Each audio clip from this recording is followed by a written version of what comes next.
एक समय की बात है। धौलपुर गांव में राजीव नाम का एक लड़का रहता था। वह पढ़ने में बहुत होशियार और काफी चतुर भी था। उसने 10वीं अपने गांव से ही की और आगे की पढ़ाई के लिए उसे शहर जाना था।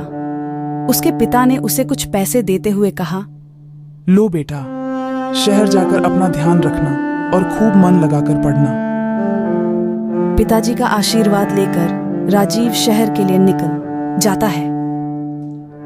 शहर पहुंचकर वह अपने पिताजी को खबर करता है कि वह सही सलामत शहर पहुंच चुका है। अब वह अपने रुकने के लिए एक मकान तलाशने में लग जाता है। तभी मुरारी लाल उसके पास से होते हुए गुजरता है। राजीव तुरंत उससे पूछता है, भाई साहब, रहने के लिए एक मकान चाहिए किराए पर, क्या आप मुझे बता सकते हैं? मुरारी लाल काफी दिनों से एक ऐसे ही किराएदार तलाश में था। उसने बात को घुमाते हुए कहा, हाँ, मेरी नजर में एक मकान है जो तुम्हें किराए पर मिल सकता है, लेकिन उसके लिए सबसे पहले तुम्हें 500 रुपए देने होंगे। राजीव काफी समय से अपने रहने के लिए मकान ढूंढ रहा था और काफी परेशान हो चुका था, इसलिए उसने 500 रुपए देना ठीक समझा। 500 रुपए मिलने के बाद मुरारी लाल ने राजीव को उस किराए वाले मकान के बारे में बताया। राजीव मुरारी लाल को धन्यवाद कहते हुए उस किराए के मकान की ओर निकल गया। मकान तक पहुंचते पहुंचते दोपहर हो चुकी थी। उसने मकान का दरवाजा खोला तो बगल में बने मकान से बूढ़े बूढ़ी ने राजीव को टोकते हुए कहा, अरे बेटा, लगता है शहर में नए आए हो। क्या तुम इसी मकान में ठहरोगे? हाँ माँ जी, मैं। राजीव ने जवाब दिया, जब तक मेरी आगे की पढ़ाई पूरी नहीं हो जाती तब तक मैं यहीं इसी मकान में रहूंगा। बूढ़े ने कहा, देखते हैं कब तक तुम इस मकान में रह पाते हो। यह सुनकर राजीव को थोड़ा अजीब लगा, लेकिन वह मकान में अंदर चला गया और अपनी थकान दूर करने के लिए विश्राम करने लगा। विश्राम करते करते कब रात हो गई पता ही नहीं चला। लगभग रात 12 बजे राजीव की आंख खुली। उसे छत पर एक अजीब सी आवाज सुनाई दी। आवाज सुनकर राजीव ने कहा, क्या मुझे छत पर जाकर देखना चाहिए? फिर थोड़े ही देर बाद कहा, नहीं नहीं, यह जगह मेरे लिए अभी अनजान है। मुझे अभी सोच समझकर फैसला लेना चाहिए। और आलस में डूबते हुए फिर से सो गया। सुबह राजीव टहलने के लिए गांव में निकला। वहां एक ढाबे पर चाय पीने के लिए रुक गया। वहां पर बैठे 2 आदमी राजीव को देखकर बोले, भाई साहब, क्या तुम ही हो जो उस मकान में ठहरे हो? राजीव ने कहा, हाँ भाई साहब, मैं ही हूं। क्या शहर में तुम्हें कोई और मकान नहीं मिला? पता नहीं तुम्हें उस मकान में भूत रहता है, इसी वजह से उस मकान कोई किराएदार नहीं ठहरता। ये सुनकर राजीव हंसते हुए बोला, क्या कह रहे हो भाई साहब? भूत कुछ नहीं होता, ये सब तो मनगढ़ंत कहानियां हैं। ये सब कहते हुए राजीव आगे बढ़ गया और अगले ही पल सोचने लगा, क्या ये लोग सही कह रहे हैं? कल रात जो छत पर आवाज मैंने सुनी थी वह कैसी थी? ये सोचते सोचते राजीव घर वापस आ जाता है। इस बार वो रात को सोने का नाटक करता है। इस रात फिर से छत आवाजें शुरू हो जाती हैं। राजीव तुरंत खड़ा होता है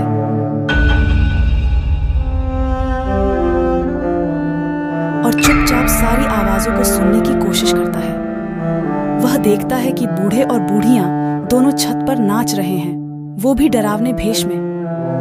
लेकिन राजीव उन्हें तुरंत पहचान लेता है और सारी साजिश को समझ जाता है। वह कुछ देर सोचता है और खुद भी भूत का रूप रखकर छत पर टहलने लगता है। बुढ़िया उसे देखकर डर जाती है और चीखने लगती है। इस पर बूढ़ा आदमी कहता है, अरे भाग्यवान, क्या हुआ? क्यों इतना तेज चिल्ला रही हो? सुनो सुनो, ये देखो, हमारे पीछे तो असली भूत पड़ गया। मुझे तो डर लग रहा है। अरे भाग्यवान, कोई नहीं है, तुम तो बिल्कुल डरपोक हो। हाँ, मैं तो डरपोक हूँ, तुम तो बहुत बहादुर हो ना। बूढ़ा आदमी उस भूत को ढूंढने की कोशिश करता है। तभी अचानक राजीव भूत बनकर उसके सामने खड़ा हो जाता है और बूढ़ा आदमी पूरी तरह से डर जाता है। वे दोनों डरते हुए कहते हैं, अरे बाप, यह तो असली भूत है, ये हमें मार देगा। थोड़ी ही देर में वो भूत गायब हो जाता है। कुछ देर बाद राजीव वापस लौटता है और उन दोनों से कहता है, अरे आप दोनों यहाँ, चलो मैं तुम्हें एक बात बताता हूँ। मैंने अपने कमरे में एक पालतू भूत रखा है। कल रात मुझे छत पर कुछ आवाजें सुनाई दी थी, इसलिए मैंने अपने भूत को उस भूत के पीछे लगा दिया है। जब तक वह उस असली भूत को नहीं पकड़ लेता तब तक वह वापस नहीं लौटेगा। यह सुनकर बूढ़े बुढ़िया के पैरों तले जमीन खिसक गई। वह तुरंत माफी मांगते हुए बोले, बेटा, भूत वूत कुछ नहीं है। कल रात हम दोनों ही छत पर नाच रहे थे और तुम्हें डराने की कोशिश कर रहे थे। हमें माफ कर दो। राजीव अनजान होते हुए बोला, अच्छा तो वो तुम थे, लेकिन तुम ऐसा क्यों कर रहे हो? बेटा, कुछ दिनों पहले की बात है। इसी किराए के मकान में 3 बहुत ही बदतमीज लड़के रहते थे। वे दिन में शोर शराबा और फालतू की बातें करते रहते थे और रात को तेज आवाज में गाना बजाते थे, जिससे हमारी नींद खराब होती थी और हम चैन से जी भी नहीं पा रहे थे।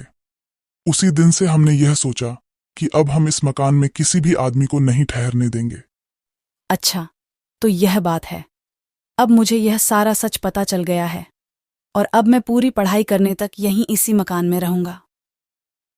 ठीक है बेटा, तुम्हारा जब तक मन करे तुम इस मकान में रुक सकते हो, लेकिन एक काम करना, इस पूरी घटना को किसी और को मत बताना। ठीक है, ठीक है, अब जाओ। एक लोमड़ी भूख के कारण परेशान थी। वह भोजन के खोज में यहाँ वहां भटक रही थी। आज लगता है भोजन नहीं मिलेगा, भूखा ही रहना पड़ेगा। एक खरगोश दिखा, इसी का शिकार कर लेता हूँ।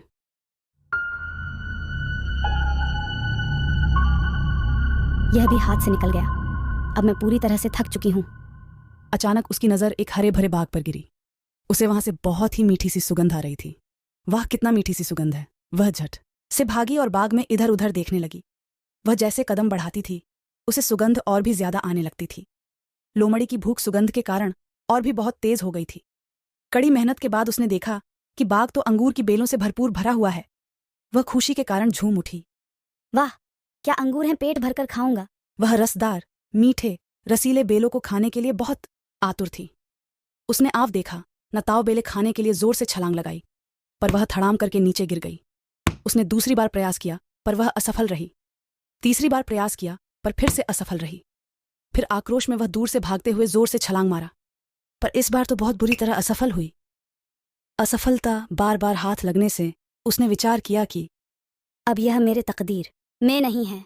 निराश होकर उसने कहा, अंगूर खट्टे हैं, इसलिए मैं यह अंगूर नहीं खाना चाहती हूँ।